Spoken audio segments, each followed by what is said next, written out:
आदर व सम्मान के योग्य सभी सम्मानित जन, जैसा कि हम सभी आज यहाँ पर मेरे पापा की रिटायरमेंट के अवसर पर उपस्थित हुए हैं, इकट्ठा हुए हैं। सबसे पहले तो मैं ये कहना चाहूँगा कि पापा का 29 साल का जो अध्यापन का करियर रहा है, तो उन्होंने बहुत ही शानदार तरीके से अपना व्यतीत किया। सबसे बड़ी बात जो पापा ने ये बताई मुझे कि हमेशा पापा ने ये कहा है कि अगर सबसे बेहतर कोई कार्य हो सकता है तो वो हो सकता है बच्चों को पढ़ाने का। जो एक अध्यापक होता है वो सीधे तौर पर बच्चों को प्रभावित करता है, उनको जीवन भर प्रभावित करता है। एक टीचर का रहन सहन, बोलने का रवैया, चलने का रवैया, पढ़ाने का रवैया, उसकी हर एक बात बच्चे के पूरे जीवन को प्रभावित करती है। पापा ने हमेशा ये कहा कि जो हम ड्यूटी करता हूँ या मैं ड्यूटी करता हूँ तो जो सैलरी है वो तो उसका एक एक्स्ट्रा आउटकम है। बच्चों को पढ़ाने का मौका मिलना ही अपने आप में मुझे ऐसा लगता है कि ये मेरे पिछले जन्मों का कोई पुण्य का फल है जो मुझे ये मौका मिला है।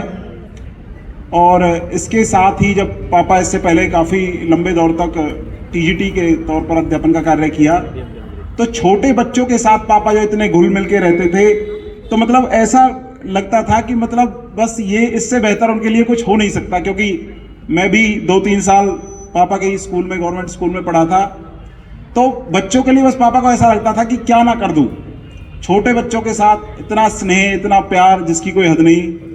तो पापा ने हमेशा एक बात कही है कि आप किसी मंदिर में चले जाओ, कहीं चले जाओ, बट जो सुकून, जो बच्चों के साथ जो सुकून और जो शांति मिलती है, उसकी कहीं होड़ नहीं हो सकती।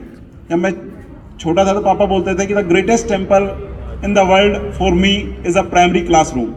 तो ये प्राइमरी का क्लासरूम है, उससे बेहतर कोई टेम्पल नहीं हो सकता, इससे बेहतर कोई जगह नहीं हो सकती, इससे बेहतर कोई अपने आप को जानने का, मतलब एक प्राइमरी के क्लासरूम में जितना टीचर डिलीवर नहीं करता, उससे ज़्यादा उसे सीखने का मौका मिलता है। शायद जो प्राइमरी के टीचर्स हैं वो इसको काफ़ी बेहतर तरीके से समझ सकते हैं, क्योंकि एक 11th-12th क्लास का जो एनवायरनमेंट है, क्लास का एनवायरनमेंट, वो एक अलग हो जाता है। छोटी क्लासों का एनवायरनमेंट बहुत अलग होता है, तो इसमें बहुत डिफरेंस होता है। और पापा ने हमेशा अपने कैरियर के दौरान ईमानदारी और लगन के साथ कार्य किया है। हमेशा ईमानदारी को आगे रखा है, चाहे उनकी पर्सनल लाइफ हो, चाहे उनकी प्रोफेशनल लाइफ हो। उसमें कभी भी अगर उन्हें कहीं भी गलत लगा है तो उसके खिलाफ आवाज़ उठाई है। अभी कुछ समय पहले की बात है कि पापा की ACP सेकंड लगी थी, तो उसमें कुछ इशू हो गया था, तो उसमें कोई त्रुटि हो गई थी, date of ACP, grant of ACP, और उसमें जो बेसिक पे थी कैलकुलेशन। तो पापा के किसी साथी ने बताया था कि आप ऐसे कीजिए, कुछ ले दे के वहाँ से हो जाएगा और आप इसे निपटवा लीजिए, कोई इशू नहीं है। तो पापा ने कहा कि ऐसा तो संभव ही नहीं है कि एक टीचर होते हुए मैं ऐसा कार्य करूँ। तो मैंने पापा से कहा था कोई बात नहीं है, इसमें बहुत टाइम लग जाएगा। तो पापा नहीं मारे, फिर पापा ने वही लिखित पढ़त शुरू कर दी, उसमें चिट्ठी पे चिट्ठी, चिट्ठी पे चिट्ठी, 1 साल हो गया पूरा लिखते रहे। उसके बाद भी उसमें कोई सॉल्यूशन नहीं हुआ। फिर मैंने कहा था आप कोई नहीं, निपटा लीजिए ना। मैं भी हार गया था, मेरे से ही लिखवा देते, वही लिख खड़ा लेकिन चिट्ठी, मैंने की ठीक है लिखता हूँ। मैंने कहा पापा जी पैसे ले देके जाओगे। एक ये बता, तो एक बात बता सीधी सी, इस हमारे समाज में जो सबसे ज़्यादा कार्य, मतलब सबसे ज़्यादा एक टीचर ही होता है जो समाज को राह दिखाता है। और अगर टीचर हो गए हम ऐसा काम करें तो वो बिल्कुल मुझे गवारा नहीं है। चाहे मुझे 1 साल लगे, 2 साल लगे, 10 साल लगे, ACP मिले ना मिले, सिलसिला ऐसे ही चलेगा, कोई दिक्कत नहीं है। तो फिर करीब जाके 3 साल बाद वो ACP में जो प्रॉब्लम हुई थी वो रेक्टिफाई हुई थी। तो और इसके साथ ही जैसे कई बार बच्चे मिलते हैं जो पापा के पढ़ाए हुए थे, तो आज के टाइम में कोई US में जॉब कर रहा है, कोई बैंक में जॉब कर रहा है, कोई मैनेजर है, कोई इनकम टैक्स में इंस्पेक्टर है।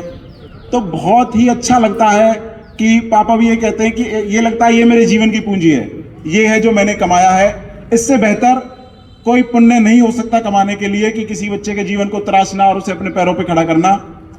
और पापा का मजाकिया स्वभाव तो है, ये आप सभी जानते हैं, बहुत ही मजाकिया किस्म के व्यक्ति हैं। घर पे भी मतलब बैठे रहेंगे। अभी थोड़ा काम चल रहा था, 5-7 दिन पहले घर पे थोड़ा कंस्ट्रक्शन का, तो जो वहाँ पे मतलब मिस्त्री थे और काम करने वाले थे, वो भी पापा से ऐसे घुल मिल गए। ये कह रहे कि ऐसे लगता है जी आपके साथ ही रहे, यही रुक जाए, कहीं ना कोई बात पे हंसाते ही रहते हैं। तो आप पापा के साथ रहेंगे तो कभी बोर नहीं होंगे। किसी ना किसी बात पे कोई ना कोई व्यंग, कोई ना कोई बात ऐसी कसते रहते हैं कि एक खुशी का माहौल बना रहता है। अभी आप भी पापा के व्यवहार को जान गए हैं। अभी अंकल जयपाल जी से बात कर रहे थे, कल की बात है। तो अंकल जयपाल जी के साथी थे, पीछे से वो फोन पे बात कर रहे थे। ये कह रहे कि अरे ऐसे करियो, 20-30 आदमी ने फ्रेंड ने जरूर ले लियो अपनी, तेरी कोई पता ना हो तो इकलो आके बैठ जाएगा। तो उनको भी पता चल गया है कि कितना सादगी भरा जीवन जीते हैं, कितना एक सादगी से पूरी मतलब दिखावा बिल्कुल कम रखते हैं और काम बहुत ज्यादा रखते हैं। चाहे आप 2 साल 3 साल हो गए हो, 5 साल हो गए हो आपको रहते रहते पापा के साथ, पापा को समझने में बहुत समय लगेगा, बहुत समय लगेगा। और बात रही, जैसे अंकल जी बोल रहे थे अध्यात्म से जुड़े हुए हैं, तो उसमें भी बहुत गहरी जानकारी है, आयुर्वेद की बहुत गहरी जानकारी रखते हैं। और बात करें कार्यक्रम की, तो आपने जो कार्यक्रम का आयोजन किया है पापा के लिए, वास्तव में बहुत ही काबिले तारीफ है, बहुत ही उम्दा कार्यक्रम का आयोजन किया गया आपकी तरफ से। और ये कार्यक्रम को देखकर ही लग रहा है कि किस प्रकार से आपका पापा के प्रति कितना अटूट स्नेह है, कितना अटूट प्यार है, कि मतलब कार्यक्रम की लोग देखते ही बन रही है। और आज थोड़ा डिले हो गए थे, थोड़े लेट हो गए थे, तो उसके लिए मैं आपसे सभी से माफ़ी चाहता हूँ कि थोड़ा लेट होने के लिए, क्योंकि इसमें थोड़ा घर पर थोड़ा डिले हो गया था। इसके साथ ही पापा ने बहुत सी चीज़ें बताई, बहुत सी चीज़ें सिखाई। तो सबसे चीज़ जो मैं कहूँगा, काफ़ी बातें हैं, समय की भी थोड़ा कम है। ग्रेटिट्यूड, कि हमें ग्रेटफुल होना चाहिए, अपने लाइफ के लिए ग्रेटफुल होना चाहिए कि हमें जीवन मिला है। लाइफ में कभी भी कोई ऐसी सिचुएशन नहीं आ सकती, कोई ऐसा चैलेंज नहीं आ सकता कि हमें हमारे जीवन में अच्छाई कम हो। हम कभी भी जीवन में कोई भी सिचुएशन आ जाए, हम हमेशा प्रॉफिट की साइड पे ही होते हैं, लॉस की साइड पे नहीं होते। बस ये है कि आप जीवन में लगातार चलते जाएं। अगर कोई भी सिचुएशन आएगी तो वो सिचुएशन सभी कवर हो जाती है। अंत में हमें पता चलता है कि उन्होंने हमेशा बात कही है, there is always light at the end of the tunnel. कोई भी प्रॉब्लम आए, बट आप बढ़ते चले जाएंगे तो हर एक प्रॉब्लम का सॉल्यूशन निकल जाता है। कोई भी प्रॉब्लम इतनी बड़ी नहीं होती कि उसका सॉल्यूशन नहीं निकले।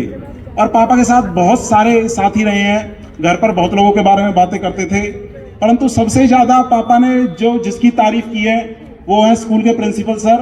उन्होंने बताया कि किस प्रकार स्कूल के प्रिंसिपल सर, क्योंकि मैं तो पहली बार स्कूल के प्रिंसिपल सर से मिला हूँ, मतलब सबसे ज़्यादा तारीफ अगर किसी की करी है तो वो प्रिंसिपल सर की। उन्होंने बताया कि वो एक ऐसे व्यक्ति हैं जिससे मैंने बहुत कुछ सीखा है। जिस प्रकार वो बताते हैं कि संडे को भी काम कर रहे हैं, अगर मॉर्निंग शिफ्ट का स्कूल है तो भी इवनिंग शिफ्ट तक काम कर रहे हैं, दिन रात लग रहे हैं। मतलब किसी भी तरह से उन्होंने, आदमी अपने घर में इतना काम नहीं कर सकता, इतना प्रिंसिपल स्कूल में काम करते हैं। तो मुझे भी इससे, मैंने भी अपने विद्यालय में और ज़्यादा समय देना शुरू किया, स्कूल के बाद ही बच्चों को समय देना शुरू किया। इस प्रकार से मैं बहुत मोटिवेट हुआ। और उन्होंने एक बात बताई कि उनके अंदर इतनी खासियत है प्रिंसिपल सर में कि वो 100 रुपये में 200 रुपये का काम करवा लेते हैं। हर एक बेंच का, हर एक चेयर का रिकॉर्ड उनके पास होगा। तो ये चीज़ें, और इसके अलावा बहुत ही मतलब मेरे को इस चीज़ से बहुत ही प्रेरणा मिली है बच्चों के लिए करने की, विद्यालय के लिए करने की, क्योंकि वो भी निस्वार्थ भाव से काम कर रहे हैं। अब जैसे अभी बात कर रहे थे कि पापा की सबसे पहली पोस्टिंग गुलाबत में थी, तो गुलाबत के बाद अब यहाँ पर करीब काफ़ी 29 वर्ष का अरसा हो गया। तो पापा कह रहे थे कि ऐसा लग रहा है कि जैसे वो मुश्किल से महीने भर पहले बात हो कि ज्वाइन किया और आज रिटायर हो रहे हैं। तो आप सभी टीचर्स और सब बैठे हैं, तो देखो एक ना एक दिन रिटायरमेंट का दिन तो सभी का आना है। टाइम रुकता नहीं है, टाइम धीरे धीरे बीतता चला जाता है, पर लास्ट में जो चीज़ मैटर करती है वो चीज़ मैटर करती है कि हमने उस टाइम को किस प्रकार से जिया, कितनी लगन से कार्य किया, कितनी मेहनत से कार्य किया।